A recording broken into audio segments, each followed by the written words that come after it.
Të nderuar televizionistë, përshëndetje, unë jam Flutur Rakasa dhe do të jemi bashkë në këtë edicion informativ këtu në Drita Televizion. Njohim me zhvillimet e ditës.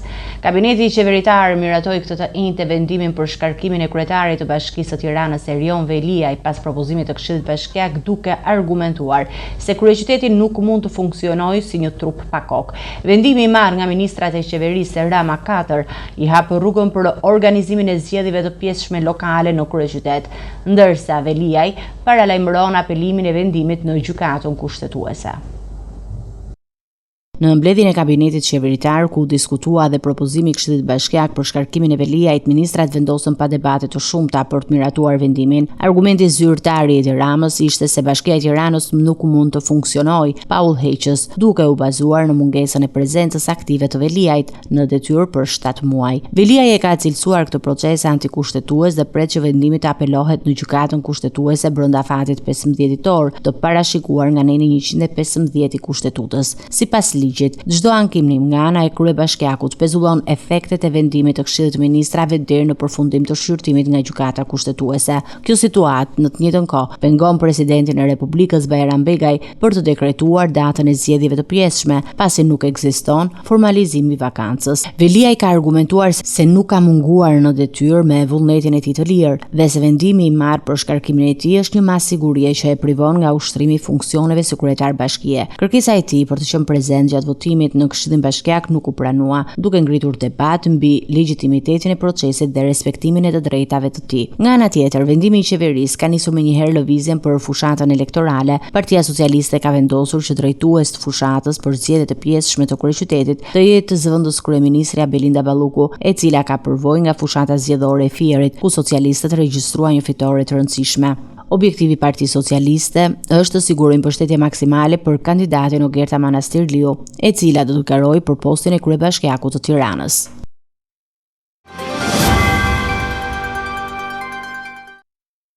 Pas vendimit të Këshillit Bashkiak për shkarkimin e Erion Veliajt, Partia Socialiste ka nisur përgatitjet e zgjedhjeve të pjesshme në kryeqytet. Zëvendës kryeministrja Belinda Balluku është ngarkuar nga kryeministri Edi Rama për të udhëhequr fushatën e së Majtës, që në këtë garë shkon me kandidaturën e Ogerta Manastirliut. Prioriteti i socialistëve do të jetë ofrimi i zgjidhjeve konkrete për problemet e qytetarët e Tiranës. Partia Socialiste ka hyrë në fazë të re përgatitore pas vendimit të Këshillit Bashkiak të Tiranës, që me 50 vota pro propozoi shkarkimin e Erion Veliajt nga posti i kryebashkiakut. Tashmë vëmendja është vendosur tek zgjedhjet e pjesshme lokale, ku socialistët kanë prezantuar kandidaturën e Ogerta Manastirliut, aktualisht ministre e shëndetësisë dhe një nga figurat më të besuara në kabinetin qeveritar. Kryeministri Edi Rama mblodhi ministrat dhe deputetët e majtë në Tiranë, ku dha udhëzime të qarta për nisjen e punës elektorale. Sipas tij, Manastirliu përfaqëson jo vetëm një figurë të njohur dhe të pranuar gjërësisht, por dhe një profil politik që ofron garanci për vazhdimsinë e projekteve dhe investimeve në kryeqytet. Rama theksoi se fushata do të ndërtohet mbi bazën e problematikave reale të qytetarëve, me synim ofrimin e rrugëzgjedhjeve konkrete. Në këtë kuadër, caktuar zëvendës kryeministrja Belinda Balluku për të drejtuar fushatën elektorale të Partisë Socialiste në Tiranë. Balluku pritet të marrë në dorë organizimin e strukturave të partisë në çdo njësi administrative, me qëllim rritjen e mbështetjes për Manastirliun dhe angazhimin maksimal të elektoratit majt. Anketimet e kryera deri më tani nga Partia Socialiste kanë evidentuar një mbështetje të konsiderueshme për kandidaturën e Manastirliut, si dhe një listë problematikash prioritare për banorët e kryeqytetit: furnizimi me ujë të pishëm, oraret e kufizuara të shpërndarjes, ndërtimet pa leje, trafiku i rënduar dhe mungesa e shkollave e kopshteve janë çështjet që do të shërbejnë si boshti i fushatës. Përveç fokusit në këto problematika, fushata pritet të synojë krijimin e një vizioni të ri për zhvillimin urban dhe shërbimin publik në Tiranë, duke vendosur qytetarin në qendër të programit elektoral. Kjo garë shihet si një ndër betejat më të rëndësishme politike për socialistët, pasi kontrolli mbi Bashkinë e Tiranës mbetet vendimtare për forcën politike që e fiton. Për Partinë Socialiste, ruajtja e këtij institucioni është një test elektoral dhe një sfidë strategjike në prag të zgjedhjeve të përgjithshme të ardhshme. Kryedemokrati Sali Berisha komentoi vendimin e Këshillit të Ministrave për shkarkimin e Erion Veliajt nga detyra e kryebashkiakut të Tiranës, duke akuzuar kryeministrin e vendit Edi Rama për presion mbi avokatët e Veliajt që të mos apelojnë në gjykatën kushtetuese. Berisha e cilësoi këtë proces si një shkelje kushtetuese dhe një manovër për t'i dhënë lehtësira të palishme Veliajt. Vendimi i Këshillit të Ministrave për shkarkimin e Erion Veliajt si kryebashkiak i Tiranës ka shkaktuar reagimet menjëhershme në skenën politike. Kryedemokrati Sali Berisha u informua për vendimin nga gazetarët dhe nuk u habet nga lajmi. Ai akuzoi kryeministrin Edi Rama se po ushtron presion mbi avokatët e Veliajt, duke u kërkuar atyre të mos apelojnë në gjykatën kushtetuese. Në një deklaratë për mediat, Berisha u shpreh se procesi për shkarkimin e Veliajt është i palishëm dhe përfshin manovra të dyshimta. Erion Veliajt po i kërkohet në mënyrë ultimative të mos shkojnë gjykatë kushtetuese, në mënyrë që të dalë nga burgu, të ndiqet i lirë dhe të ketë lehtësira. Ky është misioni i gjushit. Çfarë ka ndërmend të thotë Edi Rama sot shqiptarëve? Nuk e shkarkova unë, thot. Noterizova, thot, vendimin po kur. Fuqia ekzekutive nuk është noterizuese. Ai akuzoi gjithashtu kryeministrin për përfshirje të mundshme në takime të dyshimta ndërkombëtare. Takimi Arubas sipas interceptimeve, tani nuk kemi më hamendje, sipas interceptimeve të antimafjes italiane, të publikuara në një libër që ka dalë këto ditë, është zhvilluar me datën 19 janar të vitit 2019. Kryeministri dhe qeveria akuzohen kanë udhëtuar 13.000 kilometra në Aruba, për te Venezuelë, deri Venezuelës, për të takuar me klanet më të rrezikshme të drogës të Shqipërisë, Europës dhe botës. Të kesh në kryet ekzekutivit një kriminal si ky, që bën marrëveshje me organizata terroriste, dëshmon se ky është një sklav i tyre. Ky është njeri i rrezikshëm. Çdo minutë, çdo orë, çdo ditë që qëndron në pushtet, jo vetëm për Shqipërinë, por për rajonin, për Europën dhe botën. Ndërkohë, në prag të zgjedhjeve të pjesshme lokale në Tiranë, Berisha theksoi se nuk është optimist për rezultatin e Partisë Demokratike, ndërsa theksoi se nuk ka plane për bojkotin. Ai paralajmëroi nisjen e negociatave me aleatët për të diskutuar strategjinë për sfidën e kandidatit të Partisë Socialiste, Ogerta Manastirliu. Pa diskutim do ketë marrëveshje me aleatët. Do takojmë me gjithë spektrin, me aleatët që jemi në koalicion dhe me spektrin opozitar. Me pyetën mua dhe unë thash që ne nuk bojkotojmë se ka dy filozofi, por thash dhe them që farsat janë farsa, nuk janë zgjedhje.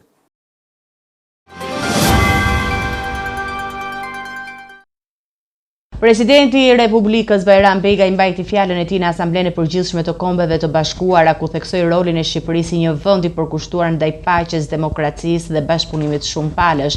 Në qendër të mesazhit të tij ishte Ukraina, Gaza dhe çështja e Kosovës, të cilat i konsideron sfida që kërkojnë veprim dhe unitet global.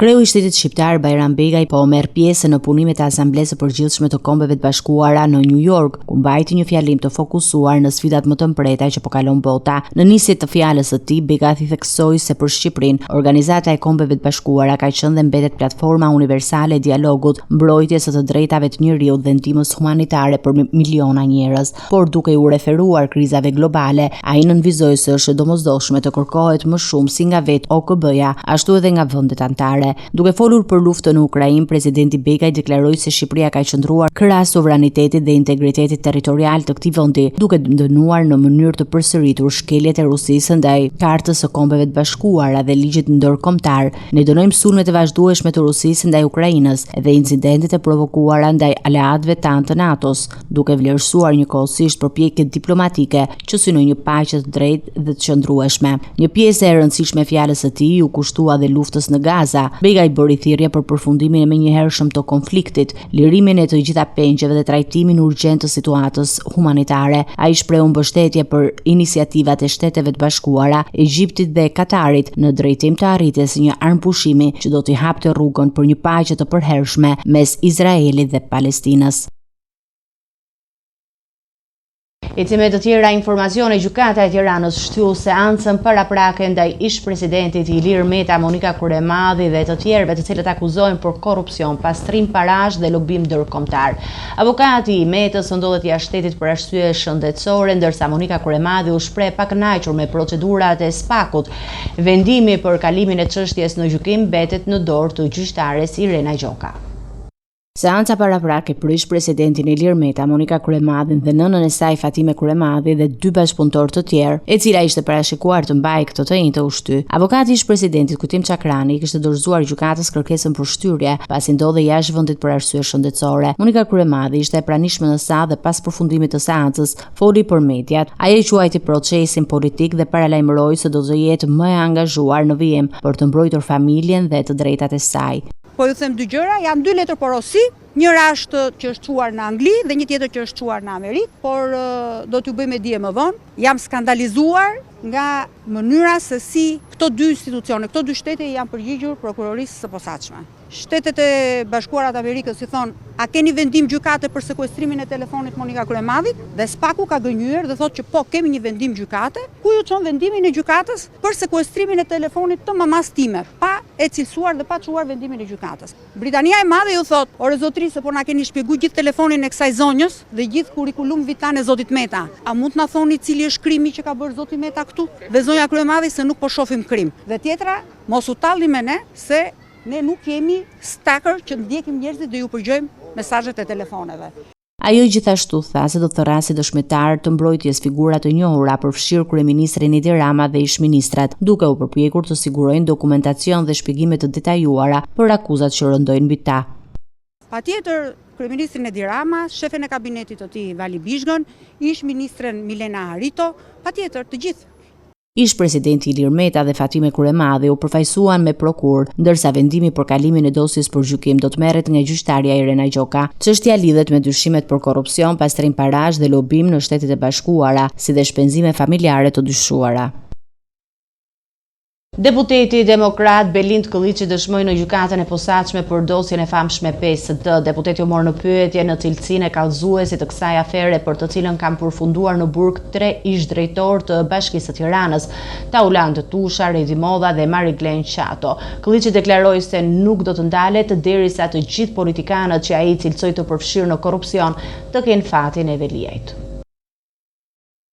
Deputeti i Partisë Demokratike Belind Kılliçi u paraqit këtë të njëjtën në gjykatën e posaçme për dëshmuar si pjesë e hetimeve të dosjes PSD. Seanca u karakterizua nga momente tensioni për shkak të përplasjes mes Kılliçit dhe avokatëve të pandehurve. Gjatë marrjes në pyetje, avokatët e të pandehurve tentuan të vënë në dyshim besueshmërinë e dëshmisë së deputetit demokrat, duke nxjerrë në pa kontradikta të mundshme dhe duke akuzuar se deklarimet e tij kishin karakter politik dhe jo ligjor. Kılliçi kundërshtoi ashpër këtë qasje, duke theksuar se çdo informacion që ofronte shërbente për zbardhjen e së vërtetës në këtë hetim.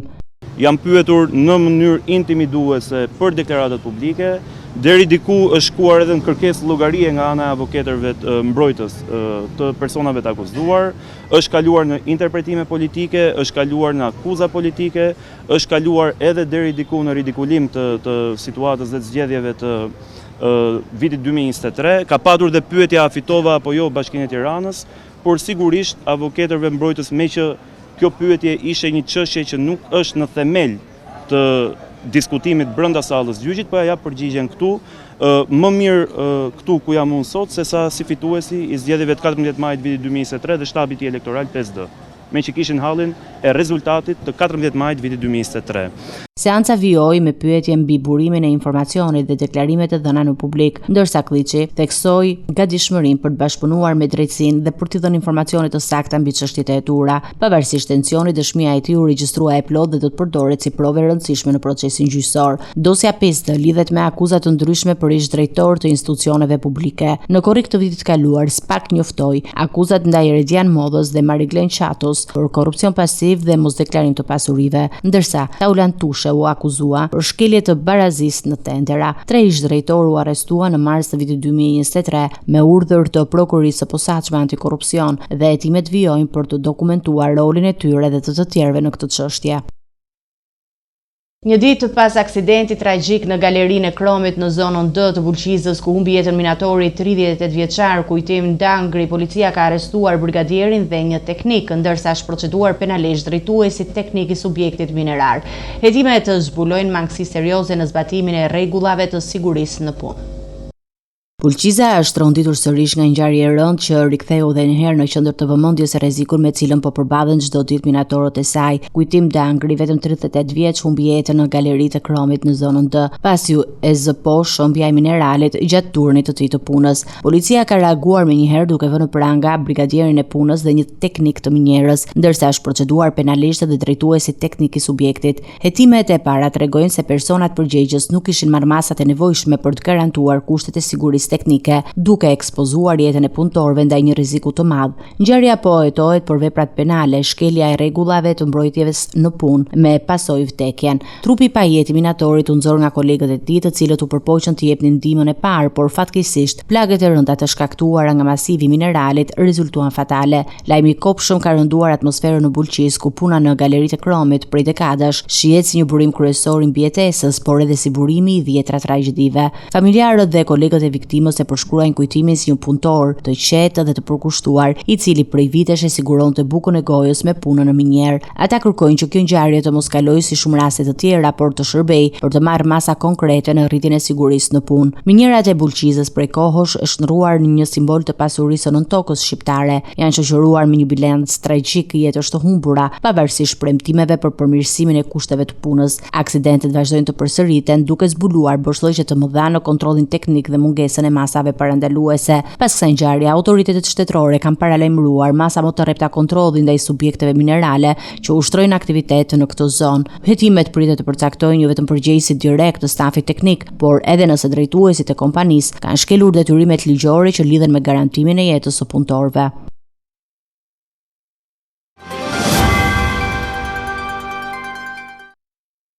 I akuzuari për vrasjen e 25 vjeçarit të Xhulian Bullari në vitin 2021, burgosur Bledar Selmanaj ka tentuar arratisjen nga burgu i Fierit.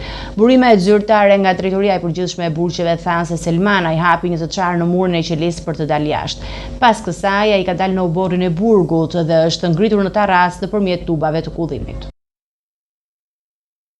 Një tjetër përpjekje për arratisje nga burgu i sigurisë së lartë në Fier është parandaluar mbrëmjen e djeshme. I përfshirë është Bledar Selmana, i paraburgosur për vrasjen e Xhuliano Bullarit, për cilin prokuroria ka kërkuar dënim të përjetshëm. Ngjarja ndodhi mbrëmjen e djeshme kur Selmana i tentoi të shpëtonte nga qelia e tij në burgun e sigurisë së lartë në Fier. Forcat e sigurisë e vunë re menjëherë ndërsa ai lëvizte në ambientet e ajrimit dhe ndërhyn për ta ndaluar në momentin që tetoi të kalonte rrethimin e burgut, jashtë orarit të lejuar për lëvizje brenda institucionit. Burimet zyrtare bëjnë me dije se Selmana ishte transferuar në sektorin e observimit pas një konflikti të mëparshëm në burg. Ky sektor përdoret zakonisht për paraburgosurit e ardhur nga komisariati dhe ka masa të rrepta sigurie, por i paraburgosuri arriti të përdorte mjetet e improvizuara për të krijuar një çarje në murin ndarës të dhomës. Përveç kësaj çarje, Selmana i arriti të dilte në sheshin e takimeve të burgut. Më pas u ngjit nëpërmjet tubave të shkarkimit dhe mbërriti në soletën e godinës. Rreth orës 07 të mëngjesit, rojet e burgut vunë re dhe ndërhyn menjëherë, duke i dhënë fund tentativës së arratisjes. Pas ngjarjes, autoritetet kanë vendosur masa shtesë sigurie në të gjithë burgun, ndërsa i paraburgosuri është vendosur në izolim.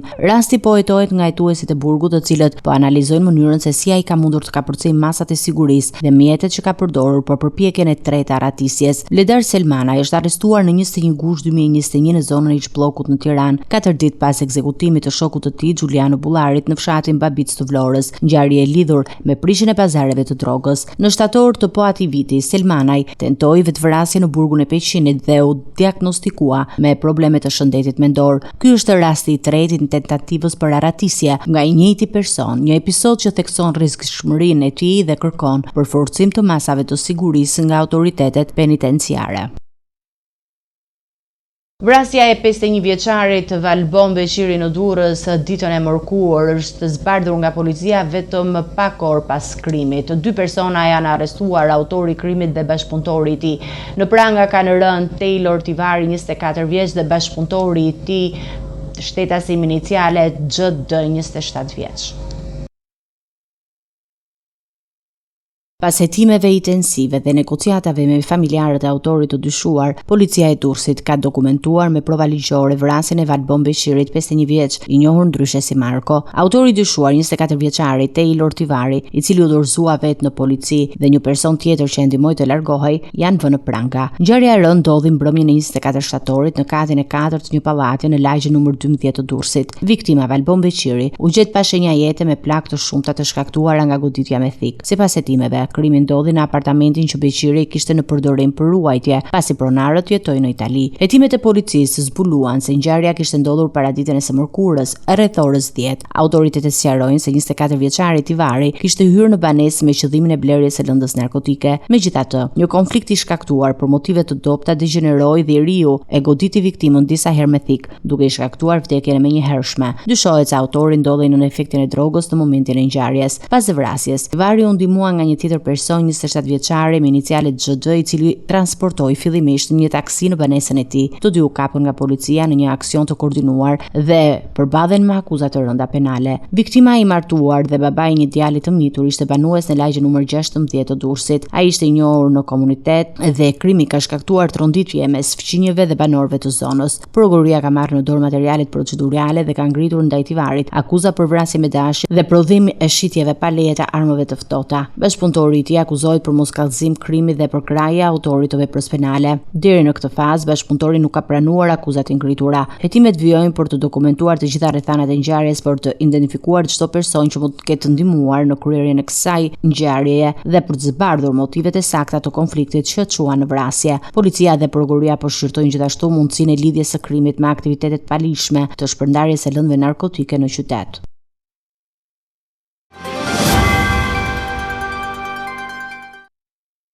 Eci me të tjera informacione, presidenti i Republikës Bajram Begaj gjatë fjalës së mbajtur në sesionin e 80 të Asamblesë së Përgjithshme të Kombeve të Bashkuara theksoi se Kosova meriton një vend të barabartë në OKB dhe organizatat e tjera ndërkombëtare, duke e cilësuar këtë si akt drejtësie dhe kontributi për stabilitetin e Ballkanit Perëndimor dhe në Europë. Ai apeloi gjithashtu për respektimin e të drejtave të shqiptarëve në luginën e Preshevës. Në selinë e Kombeve të Bashkuara në New York, presidenti i Republikës Bajram Begaj kushtoi një pjesë të rëndësishme të fjalisë së tij në Asamblenë e Përgjithshme çështjes së Kosovës dhe opozitës së shqiptarëve në rajon. Kryeushteti shqiptar ngriti zërin për padrejësinë që Kosova, nga vendi i konsoliduar si shtet demokrati dhe faktor stabiliteti, vazhdon të mos ketë një vend të organizatës më të madhe ndërkombëtare.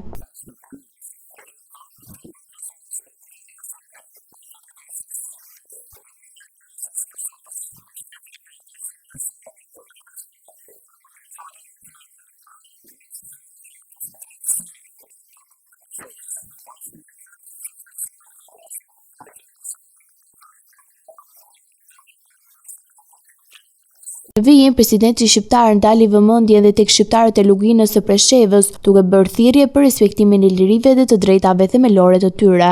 Shqipëria kërkon që të drejtat dhe liritë e shqiptarëve të luginës së Preshevës të respektohen, që shqiptarët atje të mos diskriminohen, por të integrohen, që gjua shqipe të përdoret, kultura, vlera, identiteti dhe traditat e tyre të mbrohen dhe të promovohen.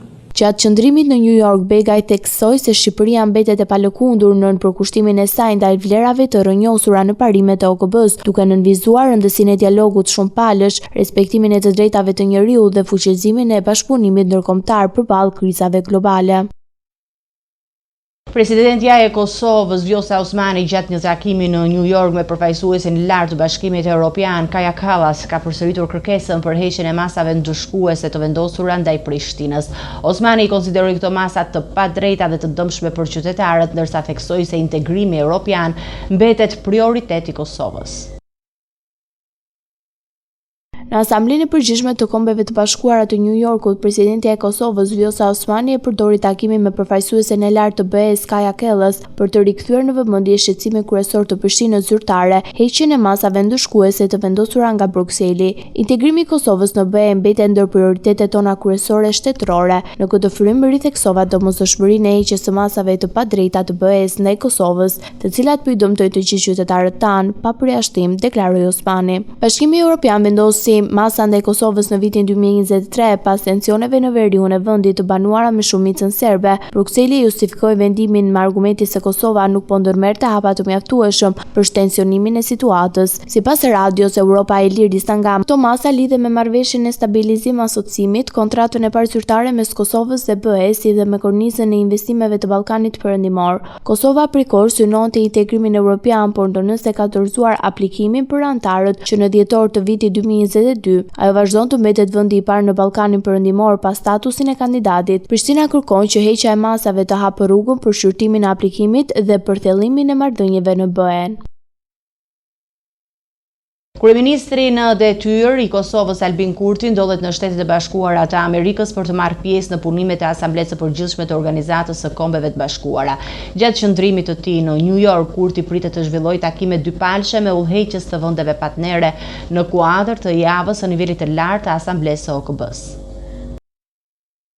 Kryeministri në detyrë i Kosovës Albin Kurti ka mbërritur në New York ku do të përfaqësojë vendin në sesionin e 80 të Asamblesë së Përgjithshme të Organizatës së Kombeve të Bashkuara. Syra e tij e shtypit ka bërë të ditur se gjatë qëndrimit në SBA, Kurti do të zhvillojë takimin dypalësh me liderët e vendeve partner. Megjithatë, emrat e tyre nuk janë bërë publik. Në njoftimi theksoi se pjesëmarrja e Kosovës në këtë sanction të lartë diplomatik ka për qëllim forcimin e raporteve bilaterale në vende partnere, avancimin e subjektivitetit ndërkombëtar të Kosovës në raport me vendet që ende nuk e ka njohur pavarësinë e saj, si dhe promovimin e mundësive që vendi ofron në investimet e huaja. Vizita e Kurtit në Shtetet e Bashkuara vjen në një moment delikat për marrëdhëniet mes Prishtinës dhe Washingtonit. Vetëm pak javë më parë administrata amerikane njoftoi pezullimin e dialogut strategjik me Kosovën, duke argumentuar se veprimet e qeverisë në detyrë kanë nxitur tensione dhe paqëndrueshmëri. Mas ndëshkuesi ndaj Kosovës ka marrë dhe më herët dhe Bashkimi Evropian, duke thelluar më tepër plazje diplomatike të Prishtinës me partnerët kryesor ndërkombëtar. Në këtë sfond, pjesëmarrja e Kurtit në punimet e Asamblesë së Përgjithshme shihet si një përpjekje për të riparuar marrëdhëniet dhe për të siguruar mbështetje të re ndërkombëtare në një kohë vendimtare për Kosovën.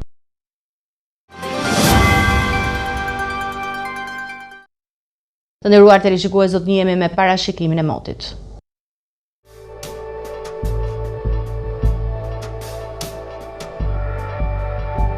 Territori shqiptar për datën 26 shtator do të karakterizohet nga mot kryesisht i kthjellët në të gjithë vendin me vranësira të lehta dhe kalimtare kryesisht në orët e mesditës. Pas dite vranësira do të paksohen duke lënë vend për diell. Temperatura minimale pritet të zbresë deri në 17 gradë Celsius, ndërsa ajo maksimale do të arrijë deri në 30 gradë Celsius në zonat e ulta dhe qendrore. Gjatë ditës pritet të ketë rreth 10 orë diell. Rreshjet do të jenë inekzistente. Era do të fryjë lehtë deri mesatare nga drejtimi verior me shpejtësi 4 deri në 8 metra për sekond. Në Bregdet era her pas here mund të arrijë deri në 9 metra për sekond.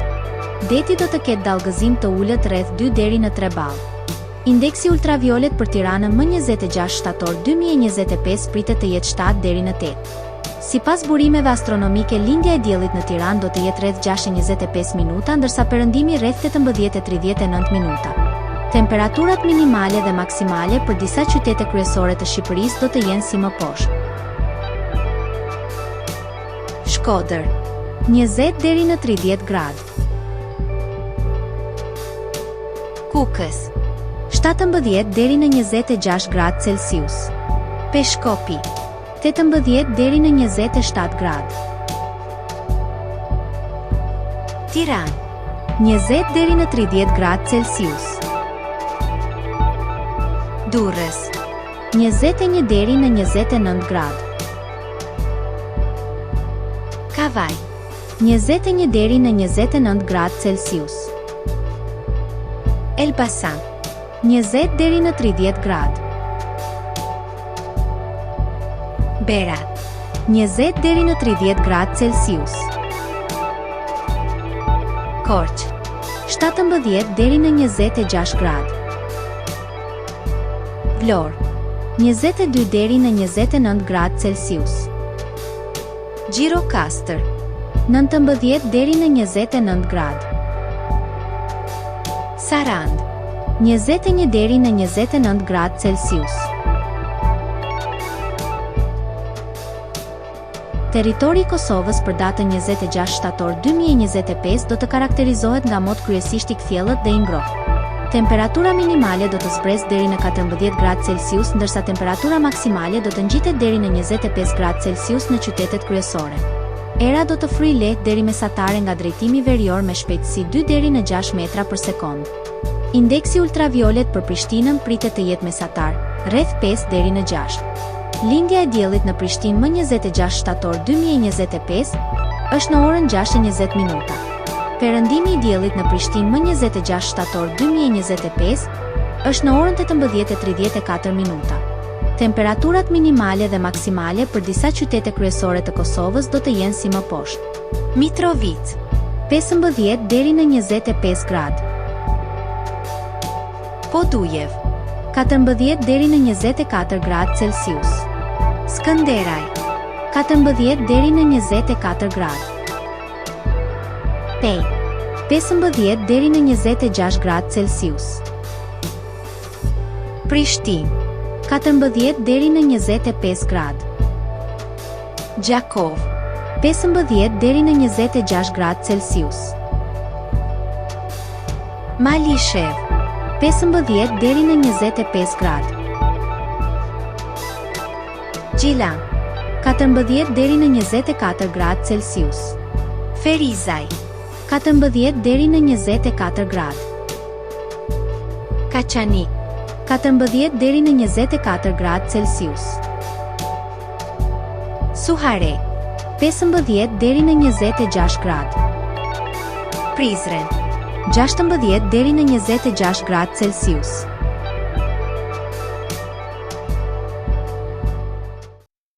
Ishte gjithçka e përgatitur në këtë edicion informativ. Për më shumë zhvillime dhe informacione të reja, klikoni në Drita Televizion, faqen tonë zyrtare. Mund na ndiqni gjithashtu edhe në rrjetet sociale, Facebook, Instagram, YouTube dhe TikTok, ku jemi me përticime në çdo kohë. Vazhdoni të qëndroni në shoqërinë e programacionit Drita Televizion, bashkë miru takofshim në edicione të tjera.